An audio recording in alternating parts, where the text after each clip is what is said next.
So I've been collecting watches since I was 18, and today I want to give you a little look at my watch collection. So let's start with the one you guys may have already heard about, but it's one of the first watches that got me bit by the bug of watch collection. So I was 18, right? I was on a cruise, stopped in St. Thomas, and I was walking by a jewelry store and they had this Citizen Pro Diver in the window.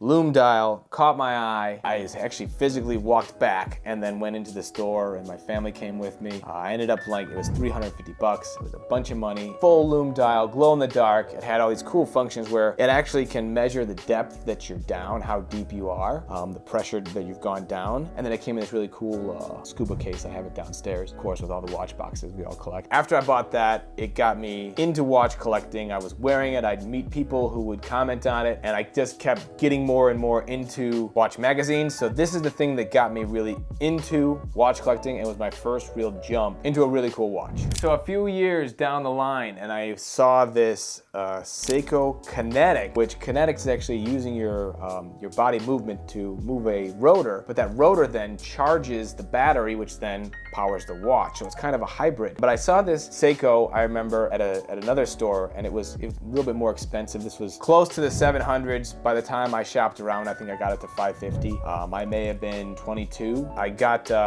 this watch kind of as like my more dressier watch, and this is the one you've heard me talk about. I wore it in an interview, and the interviewer was like, "Hey, that's a really cool watch." Got the conversation kind of rolling into more personal stuff, and I ended up getting the job. So then I had been looking in magazines and going to watch time events, going to different shows, and I really wanted to get a Swiss-made timepiece. At the time, I'd been traveling a lot to Asia, so I've been going to Hong Kong. And if you've ever been to Hong Kong, their watch community, their watch stuff is incredible. Some of the stores there, multi-level, the boutiques that are available, it's incredible. If you're a watch fan at all, it's awesome. Anyways, I had been interested in this brand called Ball Watch Company. They use tritium tubes, so their glow in the dark is actually glowing all the time.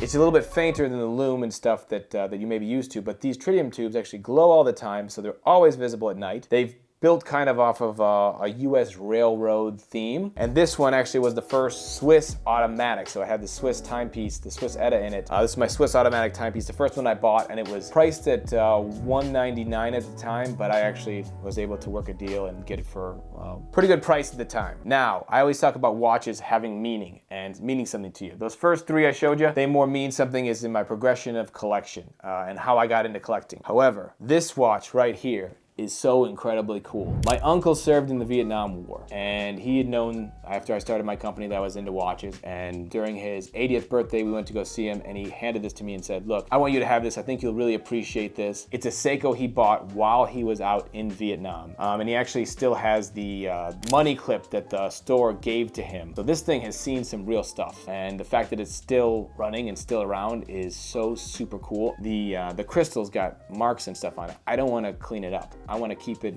in how it's in its exact condition because I think that it's just so super cool. These guys, I want to give a quick shout out to some micro brands that I pick up. I support my guys. Whitby Watch is awesome. Haim, both really cool pieces. I try and jump in on Kickstarters and that kind of stuff, and we all support each other. So always dipping into micro brands as well. Kind of a fun one, this Swatch. I don't know if you guys had ever followed this. This is the System 51 movement. So it's their automatic movement, which is completely built by machines, and it's held together by a single screw. It's really cool. This was on the owner of Omega, the Omega Group, had this on his wrist basically as a prototype for, I would say, like a year and a half. And he'd always have it one Omega, and then he'd have this Swatch System 51, and everyone was like, "When's this gonna launch?" And they finally did launch it. When they did, it wasn't available in the US yet. Luckily, my sister was out in China. I asked her to go and pick one up for me. By the time I got it and shipped it back, it was probably a waste of money because they were arriving in the States a few months later. But anyways, I wanted to be one of the first guys to have this as well. Another brand that people may not like all that much, but I was impressed with, was Shinola. The built in Detroit, and I had gone out there when they were just starting to pick up steam to their flagship store. It's an impressive place. The brand itself is pretty impressive, but I've got number 66 of this model the day it was released, so I had actually picked up, I think the online orders had gotten the first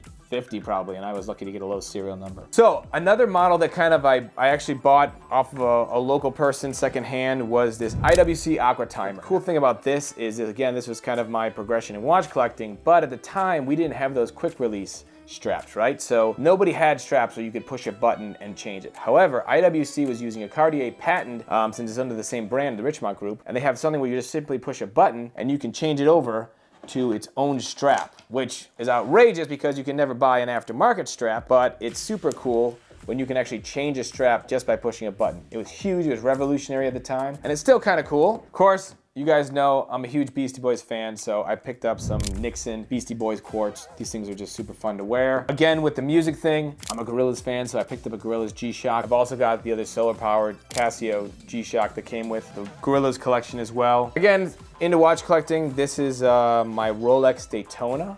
This is the stainless steel black version. I bought it in 2016 before they went to the ceramic bezel. I think the black with the steel looks awesome. I bought this because I plan on handing it down to my son. The whole idea is getting this and making sure I hold on to it. Probably gonna go in a safe deposit box for 10 years or so. Another cool watch that has some significance is my wife got me for our anniversary, the Omega Seamaster. I love this watch, it's super cool, it's huge, it's chunky. Omega's awesome, they make such cool pieces. Now, on the same Omega vibe, I love the Omega Moonswatches. And thanks to a couple people, I've been able to finish up my full collection.